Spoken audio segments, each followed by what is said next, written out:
t over the interval 0 to 6, we'll do 1/6 the integral from 0 to 6 of the velocity equation, which I'm not going to write again, to do the average, right? It's like finding the total and then dividing by how much there was, right? So the width of that interval was 6, so we're going to do 1/6. So we'll do 1/6 menu for 2, 0 to 6, whoops, of 2 sine e to the t over 4 plus 1 dt. So we will put in 1/6 the integral from 0 to 6 of the velocity equation, 1.949.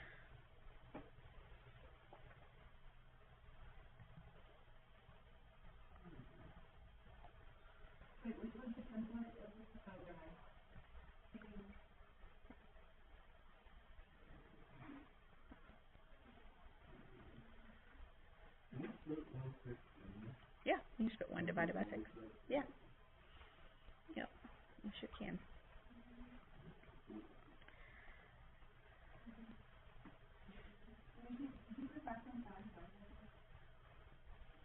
On part A. On part B, you don't want to put in the 5.5. Wait, what do you put in? Just t. You put in x. No, you can use t. Only time you have to use x is on the graph. Do you use 0.1 though? Or plus 1?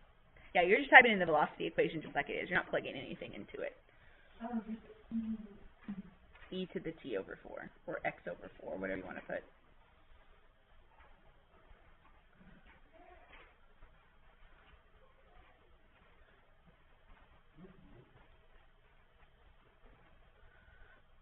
And then part C says total distance traveled.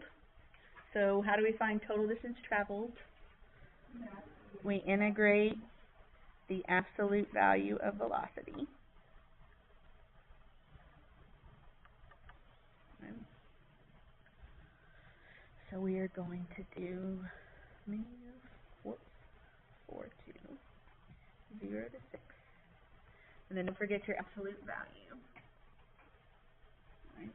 Absolute value of e to the t over 4 plus n dt.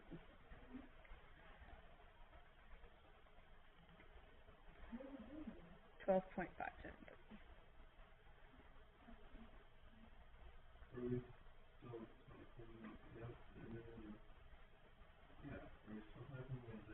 Yes, yeah. 12.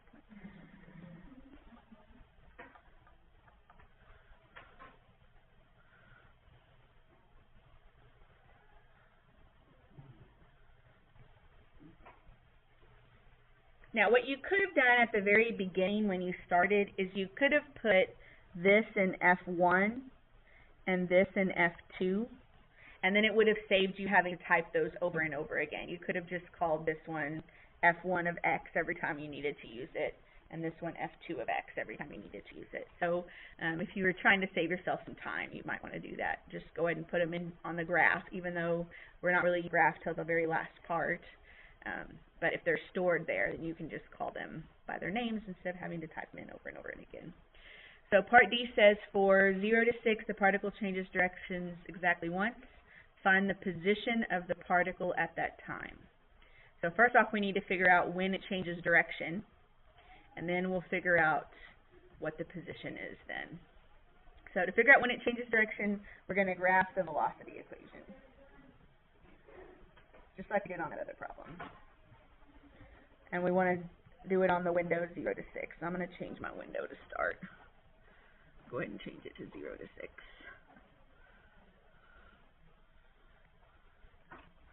And then I'll type in my velocity equation. So 2 sine e. Now here you do have to use x.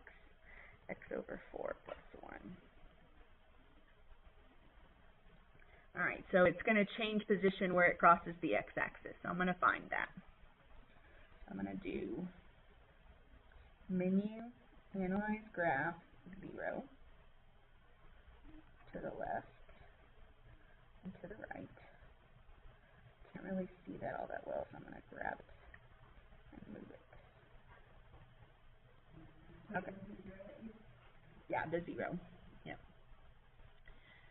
Okay, now here's the thing. We're about to use this time to find the position at that time.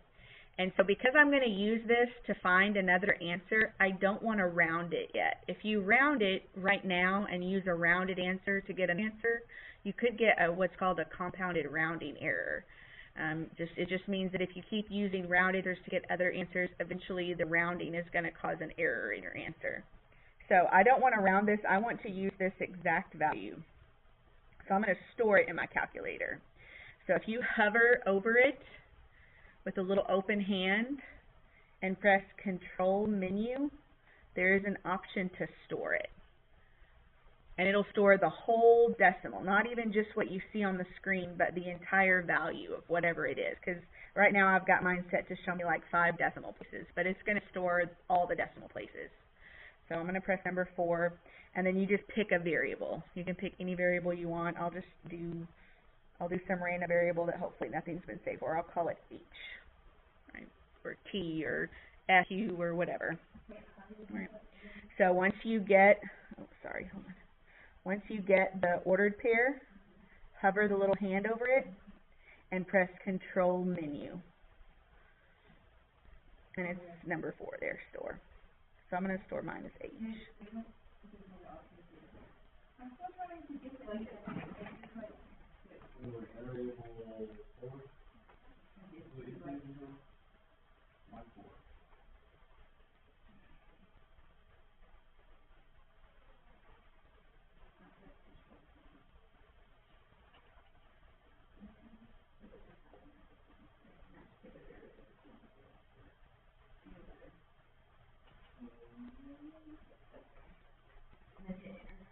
Once it's stored, it should change to bold. I saved it as H. You can save it as whatever you want. Right. Yeah. I try to avoid X just because I worry it's going to like mess something up. But okay, so the particle changes changes direction. At, I'm going to call it H equals 5.196. Right. Yeah, that's fine. Because we're going to use the stored value anyways. I'm just explaining because I'm going to use H here in a minute. So I know the particle was at 2 when T was 0. They told me that back up here. So when T was 0, the particle was at 2. So that's its starting position. It started at 2. And then if I integrate from 0, right, that's where it was at 0 was 2. So that's its starting time, to the time when it changed directions, which I have stored as H. If I integrate velocity over that time period, then I can get its position when it changes direction, right? So this is where its starting position was.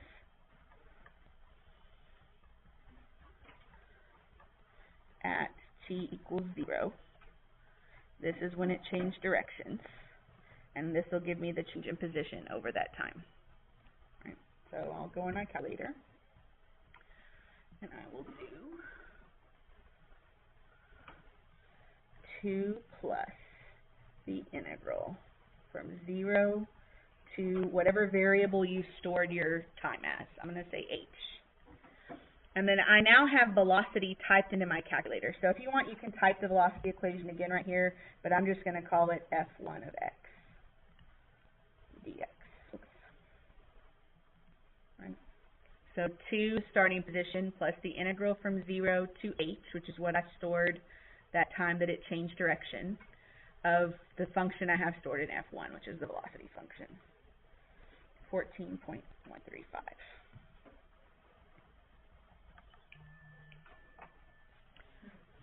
All right, so let's see.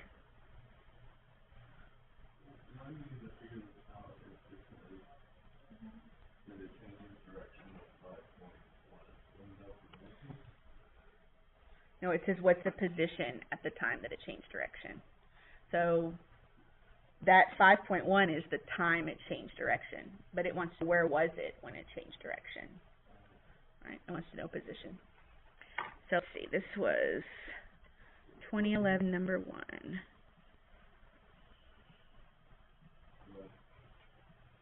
Let's look at the point breakdown on this. So part A was worth 2 points. The speed is increasing because velocity and acceleration have the same sign. So it was the conclusion with the reason. 2 points for the average velocity, right, showing the work, the integral, and then a point for the answer. 2 points for total distance traveled, 1 point for showing the integral, and 1 point for the answer. And then 3 points,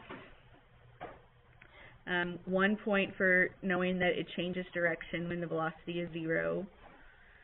1 point for setting up your integral correctly, and 1 point for the answer. Right.